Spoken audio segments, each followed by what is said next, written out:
जळगावच्या सराफ बाजारामध्ये सोन्या चांदीच्या दरामध्ये सलग दुसऱ्या दिवशी मोठी घसरण झाल्याचं पाहायला मिळत आहे आणि त्यामुळे ऐन लग्न सराईत कुठेतरी सोन्या चांदीचे दर कमी झाल्यामुळे ग्राहकांना दिलासा मिळालेला आहे। आपण आता जळगावच्या सराफ बाजारामध्ये आहोत।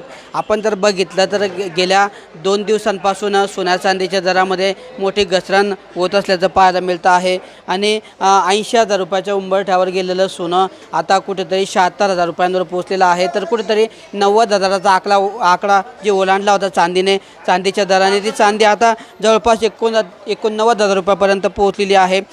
सोन्याच्या दरामध्ये आपण जर सोमवारचा विचार केला तर सोमवारी 1,300 रुपयांची घसरण झाली होती, तर चांदीच्या भावामध्ये 1,200 रुपयांची घसरण झाली होती आणि आज दुसऱ्या दिवशी सलग सोन्याच्या दरामध्ये 1,400 रुपये तर चांदीच्या दरामध्ये 1,500 रुपयांनी घसरण झालेली आहे। जर 2 दिवसांचा जर विचार केला तर सोन्या चांदीच्या दरामध्ये जवळपास 2700 रुपयांची ही जी घसरण झाल्याचं पाहायला मिळतं आहे। सोने आणि चांदीच्या दरामध्ये प्रत्येकी 2700 रुपयाची घसरण झाल्यामुळे कुठेतरी लग्न सराईमध्ये सोनं खरेदी करणाऱ्या ग्राहकांना असेल, वधू वर मंडळींना असेल, वऱ्हाडींना असेल, कुठेतरी दिलासा मिळालेला आहे। तर दुसरीकडे गेल्या काही दिवसांपासून सोन्या चांदीच्या दरामध्ये सातत्याने वाढ होत असल्याचं चित्र पाहायला मिळत होतं आणि आता कुठेतरी सोन्या चांदीचे दर हे सलग 2 दिवसापासून घसरले आहेत।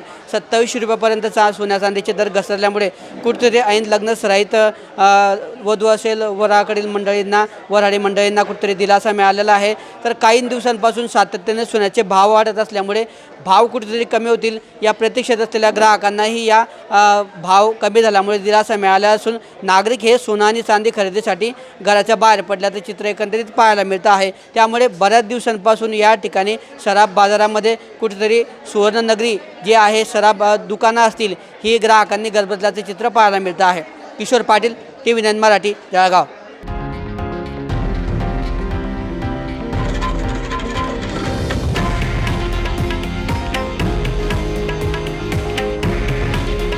हे आहे देशातील नंबर 1 न्यूज नेटवर्क आणि आपण पाहत आहात TV9 मराठी।